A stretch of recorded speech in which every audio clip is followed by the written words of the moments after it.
Hi there, I'm filming two of these back to back because honestly I should have filmed both of these a little while ago. Like, this one in particular stopped being relevant about a week ago. But basically, there was a semi-viral thing on Twitter that I saw about a week ago again. But this isn't just me like rehashing something that happened on social media that I think is funny or anything. Rather, it just leads me into a societal issue, I guess, that I just wanted to talk about a little bit. So it starts with one person saying, "Yo, what the fuck is with couples who get divorced within the first 2 years of their baby's life? Low key, that should be illegal." Someone followed up with, "Having been on lots of mom groups during the postpartum period, a high and unfortunate percentage of these divorces are about male infidelity. That is, their partners cheated on them after they gave birth." And then someone replied with, "My first is 8 weeks old. I can see why men cheat at this time. My wife completely ignored my existence for the first few weeks, and we had to have arguments to get her to even acknowledge me, not to mention be intimate. That's the biggest challenge. Baby is easy." Now, I'll start by saying that guy's an idiot. Like, he doesn't seem to quite grasp that, like, baby is really easy, and my wife is really busy. Maybe I'm not doing enough work here. Like, he doesn't seem to grasp that. And I think that guy just got piled on so much that he eventually deleted his account. However, you just saw a lot of other people pointing out that, yeah, this is a shitty thing that is unfortunately common. And those of you watching might think like, oh, well, mom groups are kind of insane, so they might be taking this and blowing it out of proportion. And I don't blame you for thinking that. Mom groups are insane. But in this case, yeah, that is a real thing. Like, I have not personally witnessed it, but I've known plenty of people who have. So, like, it's a thing in the real world. And I'm also just want to make this clear. I'm not defending men who cheat on their partners right after they give birth. Like, I get that that's a difficult and emotionally taxing time for everybody, but that is an extremely shitty thing to do to your partner. So, whatever else I say here, just remember, like, I'm not defending people who do that. That is nasty. And I'm also coming at this from the perspective largely of heterosexual relationships involving cisgender men. I don't know if I call myself heterosexual, but I don't know what other label really applies, to be honest with you. Basically, the point I'm making here is that sex is, for a lot of men, the only sort of emotional validation we get, even from our partners. And so when that is cut off, whether it's for good reasons or for bad reasons or just, life gets in the way. Again, if you just had a baby, you can't have sex for a couple of weeks afterwards, I think. You have to heal. And oftentimes, because of various issues in pregnancy, they just aren't very intimate for months before they give birth sometimes. Again, that's a common thing. And it sucks.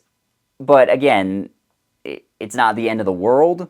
It's just that it can seem that way because that's the only type of emotional validation a lot of men get. And before anyone jumps out and says, "Oh, well, it's their own fault because it's something patriarchy, something toxic masculinity," like, people do like to say that as if they aren't contributing to both of those by just saying that all of men's problems is their own fault and not just broader societal constructs that we all live in and reinforce through our own actions.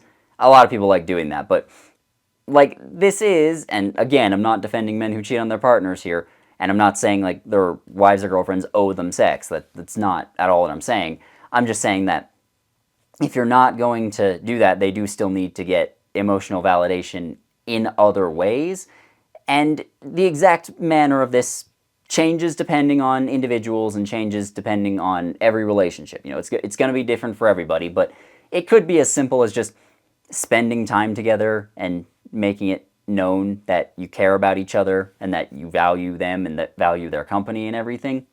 But again, this is going to change depending on the individual. So I'm not going to come out and give a whole bunch of examples because there's probably millions of them if you really want to get into that. But what I am saying is that sometimes pregnancy and childbirth and the early stages of having children can drive a wedge between people.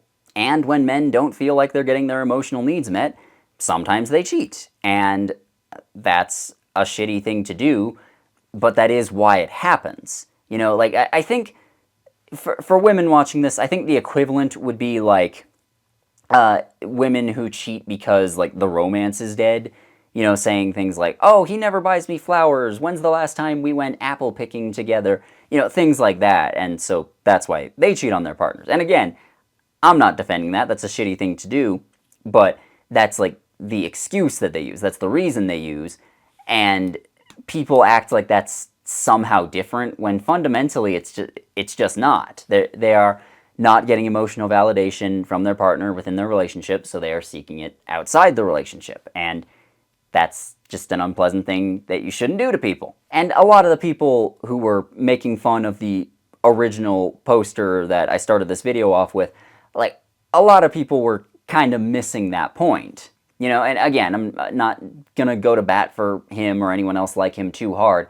I'm just saying that this is where it comes from. You know, if you don't give people emotional validation, if you don't let them, if you don't help them feel like they are loved, and this goes for everybody, not just people's partners in romantic relationships, but like your family, your friends, acquaintances, coworkers, everybody.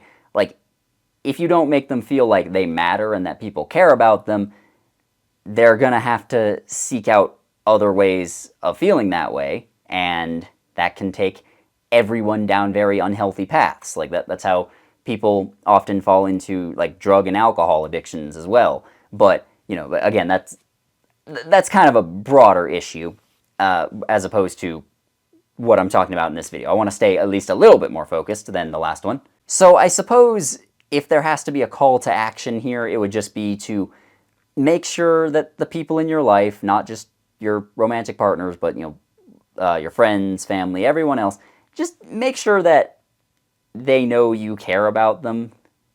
Like, this could be, again, as simple as words of affirmation or spending some time together.